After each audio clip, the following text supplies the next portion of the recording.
त्याचबरोबर या घटनेमध्ये जामीन मिळता कामा नये आरोपीला, ही गोष्ट आहे. तिसरं, ज्या बाकीच्या प्ले स्कूलच्या शाळा आहेत तर त्या कुठल्या विभागाकडे हे स्पष्ट नसल्यामुळे ते फक्त गुमास्ता लायसन्स काढतात आणि त्याच्यानंतर त्या शाळा चालवतात.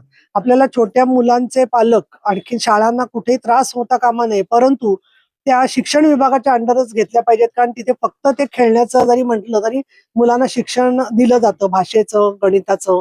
आणि या दृष्टीने मी दादाजी भुसे यांच्याशी बोलणार आहे की एकूणच धोरणात्मकच निर्णय घेतला गेला पाहिजे की या प्ले स्कूल्स मध्ये सुद्धा जाण्याची व्यवस्था, तिथे असणाऱ्या शिक्षक शिक्षिकांना गुड टच बॅड टचची माहिती आणि तिथे आमची चिमुकली बाळं कशी सुरक्षित राहतील हे सुद्धा बघण्यासाठी जसा बाकीच्या शाळांमध्ये मोठा कार्यक्रम सखी सावित्री समिती सारखा घेतलेला आहे तो घेणं आवश्यक आहे.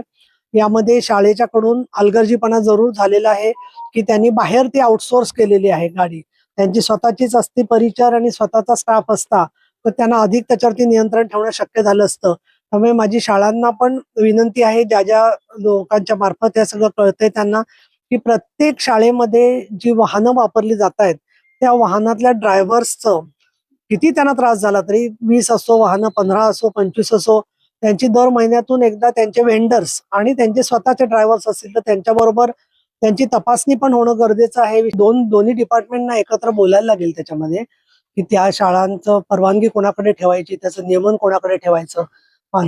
मला असं वाटतं की कॅबिनेट लेवलला या संदर्भातला निर्णय करायला लागेल किंवा आधीचा काही निर्णय झाला असेल तर त्याच्यात अंमलबजावणीत काय अडचणी आल्या त्या बघायला लागतील.